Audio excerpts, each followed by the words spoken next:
So I'm sure you guys have heard by now about this business with Jeff Bezos and his, I guess, ownership in New York Times, and how people are quitting because he will not let them endorse Kamala Harris um, in this current election. And I want to speak to the fact this is a Republican thing, okay? That we have to always understand with this stuff. This is what they do. I think about Reagan back in the day with the aircraft control. He just fired them. They were on strike. He just fired all of them. I think about when Elon Musk bought Twitter, or bought most of the ownership in Twitter, and just fired everybody. People were like coming out against him, and they're like, dude, he's firing people. He just turned to far right world, and they're like, you just fired him. This is what they do, and it's important to understand something, that these guys don't do this to like, let's change things.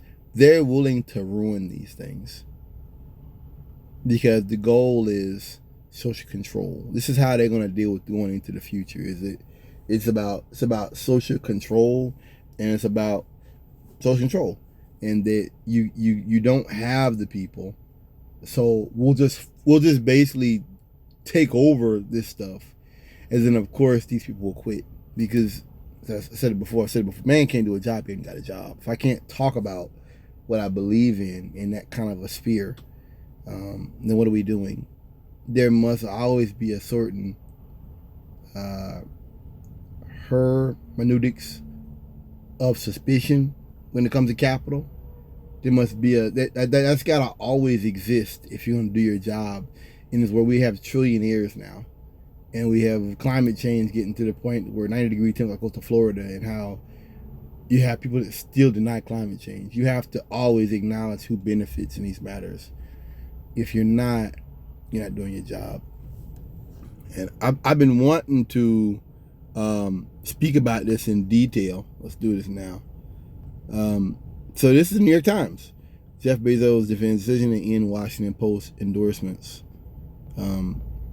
Being there on the Washington Post, his first comment, he says, let's start with this. The endorsements do nothing to tip the scales of an election.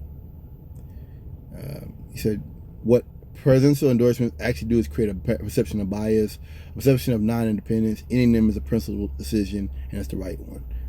All right.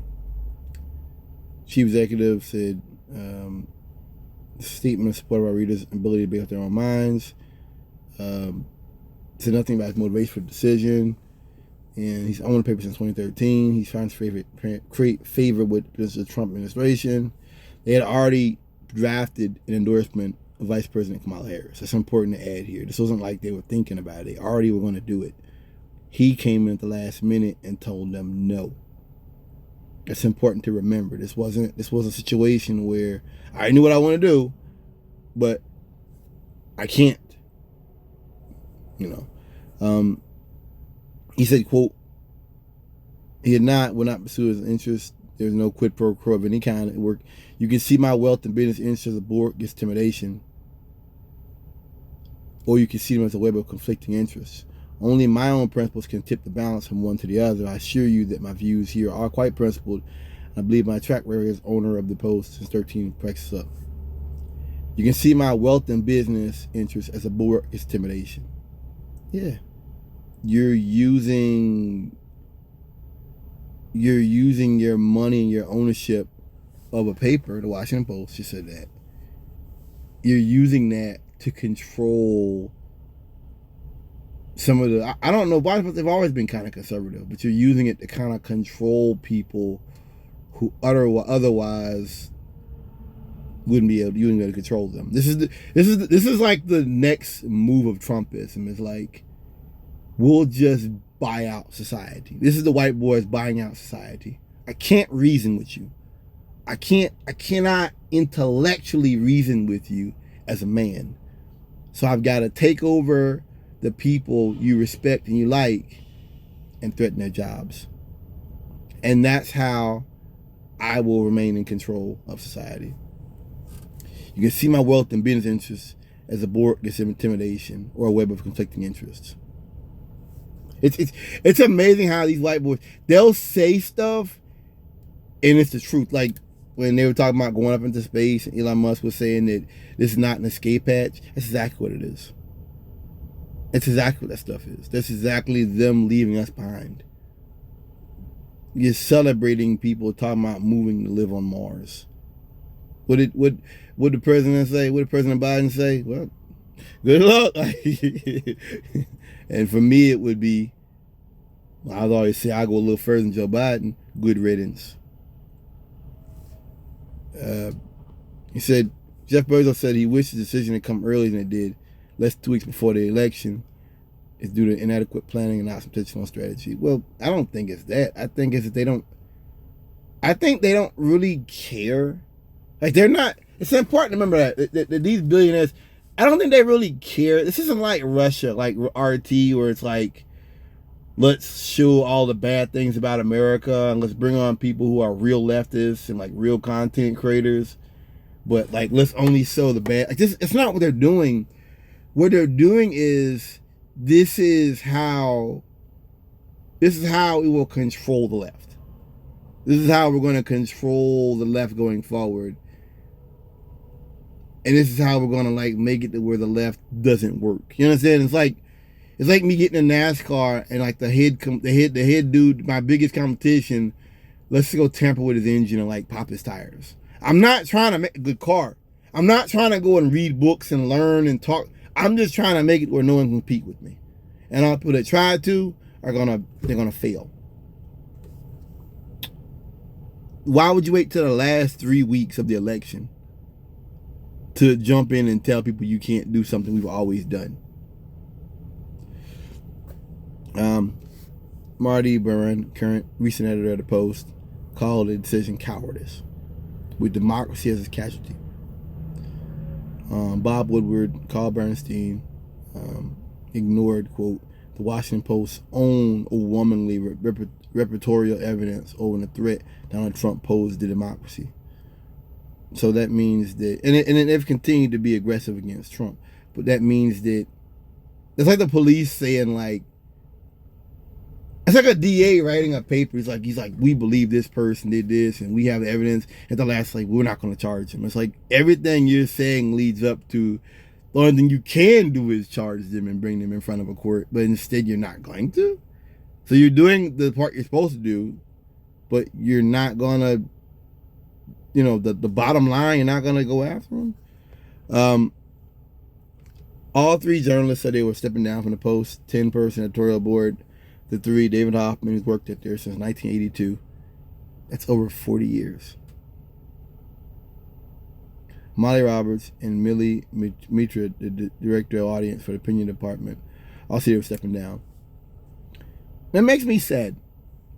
It makes me sad that this era, that Republicans can just like make it hard for good people of conscience to do their jobs, to the point where they've been working there 40, 50 years doing a job. No one had a problem with them.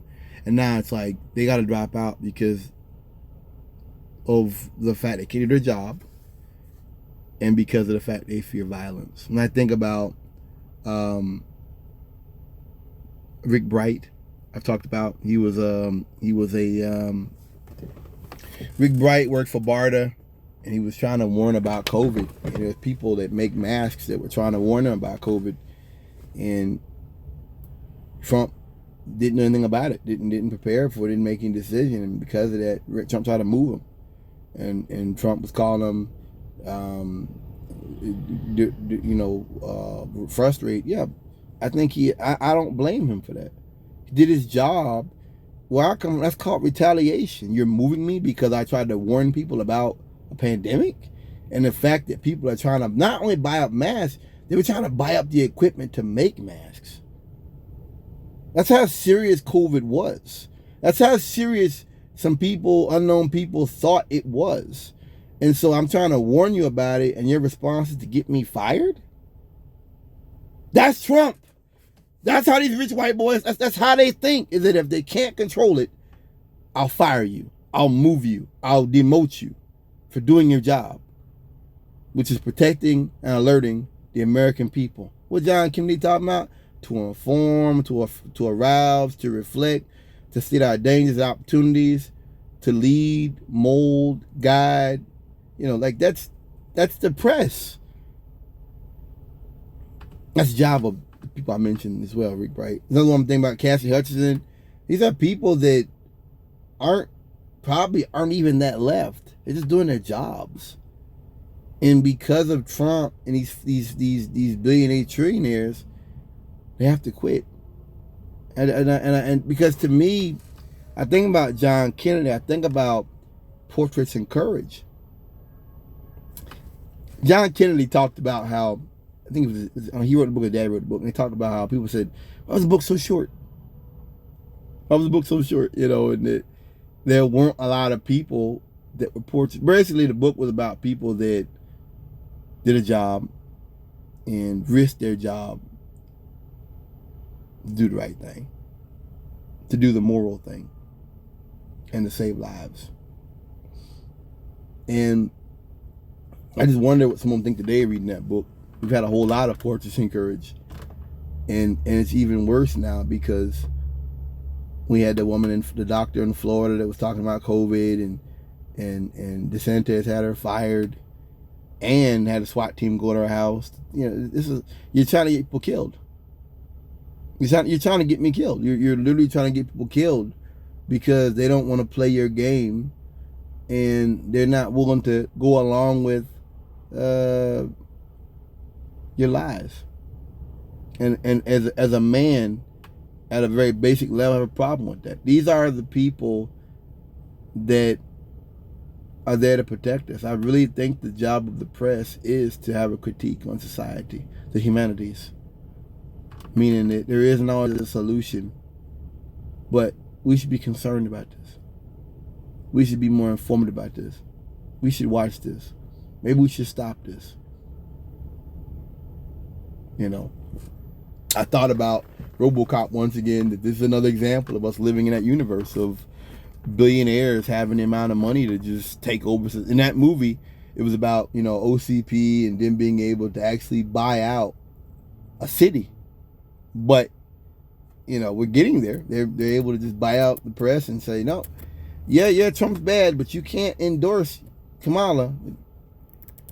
And then the Bezos' response is that it doesn't matter. Like, that isn't your job to do that.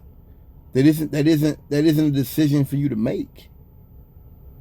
It isn't for you to make. That's in online statements, Mr. Hoffman and Ms. Roberts said publicly they felt it was important for the paper to endorse Ms. Harris because they considered Mr. Trump a danger to the country. Ms. Mitchell didn't respond to requests. Excuse me. Mr. Hoffman said, quote, "I believe we face a very real threat of autocracy in the candidacy of Donald Trump since letters stepping down. I find it untenable and unconscionable that we have lost our voice in this perilous moment." Mr. Hoffman received a Pulitzer Prize for editorial writing at a ceremony on Thursday for a series of authoritarian regimes suppressing dissent. He said he would continue working on several projects he had underway, quote, including the expanded effort to support press freedom around the world.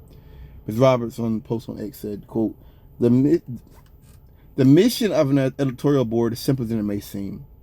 We want to make the country and the world a better place by supporting the best candidate or the best policy and condemning the worst. We want to change minds, but above all else, we want to write with moral clarity. If we can't do that, what are we doing at all? Ms. Roberts said the imperative on the editorial board to endorse Ms. Harris over Mr. Trump was, quote, about as morally clear as it gets. Mr. Bezos ended his essay by saying that he would not allow the paper to fade into relevance, and that to regain trust among readers, the paper needed to exercise, quote, new muscles. That's bullshit. I don't think that these guys want to ruin this stuff. Like, I don't think Musk wanted to ruin X. I don't think that's you're like, we gotta ruin this stuff. We're gonna I'll be like me buying somebody's car and letting it go to pot.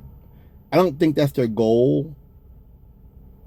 but I I think they don't care. I think it's like Michael Brooks talked about. He talked about the what's that? He talked about as a project where these rich, the Atlas project. It's like the Atlas. They're not. The goal isn't to like ruin and blow money, but the if they can control these people that are critical of them, then that's enough. It doesn't matter if it's if it works. It doesn't matter if it's money making or award winning or anything. It doesn't matter. It only matters that they're able to suppress and control people that go against them, because it's like now the billionaires don't even care about pretending democracy. They don't even care about it no more. They're just buying out all this stuff to create this world that they can like live in. So it doesn't matter if Washington Post like declines and like they lose half the readership because they're no longer able to be a threat to him. There you go. I've disarmed you. Why can't I? Why can't I do that? You're talking about climate change. You're talking about all these things that my businesses create these problems in society. I gotta stop you. Thanks for listening.